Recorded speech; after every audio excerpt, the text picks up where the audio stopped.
Assalamualaikum warahmatullahi wabarakatuh. Salam.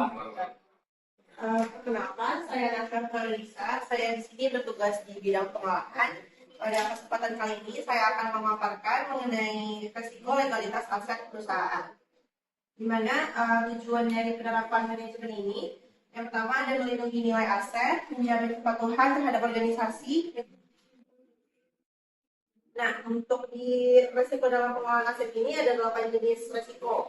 Yang pertama ada risiko hukum, risiko operasional, risiko keuangan, risiko kepatuhan, risiko reputasi, risiko strategis, risiko lingkungan dan sosial, dan juga risiko keamanan dan kehilangan.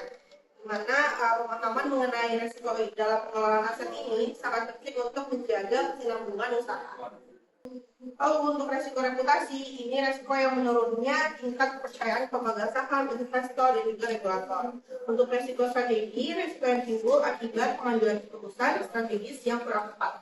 Untuk resiko lingkungan dan sosial, ini resiko yang timbul dari dampak pengelolaan aset terhadap lingkungan. Untuk resiko keamanan dan kehilangan, ini resiko yang berkaitan dengan terganggunya keamanan fisik aset perusahaan. Lalu untuk legalitas aset, untuk legalitas aset perusahaan ini meliputi seluruh ketentuan terkait status hukum, dokumen, perizinan, dan juga kepatuhan terhadap peraturan perundang-undangan. Contohnya ada status hak atas, status hak atas tanah, dokumen kepemilikan, perizinan, kepatuhan terhadap peraturan, pelaksanaan penguasaan dan pemanfaatan, dan juga administrasi dan juga catatan aset. Lalu untuk aspek risiko terkait legalitas aset, yang pertama di risiko hukum ini menjadi adanya data perdata atau laporan pidana terkait perolehan aset. Untuk risiko operasional, tergabungnya kegiatan budidaya panen dan distribusi. Untuk risiko keuangan, ini meningkatnya biaya likuidasi, pengamatan aset, dan potensi kehilangan pendapatan. Untuk risiko kepatuhan, akibat tidak terpenuhinya ketentuan pertahanan, perkebunan, dan tata ruang. Untuk resiko reputasi itu menurunnya kepercayaan investor, kreditur, pemerintah, dan masyarakat akibat adanya sengketa. Lalu untuk resiko strategis, tertundanya ekspansi usaha, investasi maupun program hilirisasi. Dan juga untuk resiko lingkungan dan sosial, ini terjadi dampak bencana alam karena aktivitas usaha perusahaan. Lalu untuk resiko keamanan dan kehilangan, terjadi keterlambatan pengurusan perpanjangan HGU atau adanya okupasi tanah oleh masyarakat. Aspek legalitas aset ini diawali dengan identifikasi, lalu analisis dan penilaian, lalu strategi mitigasinya apa, lalu dilakukan proses penyelesaian, dan diakhiri dengan monitoring dan evaluasi. Untuk identifikasi resiko legalitas aset, ini proses yang untuk dilakukan untuk menemukan, mengenali, dan mendeskripsikan seluruh resiko yang berkaitan dengan aspek hukum. Proses ini dilakukan sejak awal karena melalui identifikasi ini yang memungkinkan perusahaan mengambil langkah pencegahan sebelum mengakibatkan dampak yang besar. Faktor yang dapat menimbulkan risiko. Dengan contohnya perubahan regulasi, administrasi aset yang lemah, dan juga konflik agraria. Lalu untuk peristiwa risiko ini yaitu kejadian yang dapat mempengaruhi tujuan organisasi. Dengan contohnya HGU yang berakhir, sertifikat yang dibuat digugat, dan juga okupasi lahan. Lalu untuk penyebab, ini merupakan faktor yang memicu terjadinya peristiwa risiko yang dengan contohnya dokumen tidak lengkap, keterlambatan perpanjangan HGU, dan juga kesalahan pengukuran batas. Lalu untuk konsekuensi, ini merupakan dampak yang ditimbulkan apabila risiko terjadi. Contohnya seperti kehilangan hak atas lahan, penghentian operasional, dan juga kerugian finansial.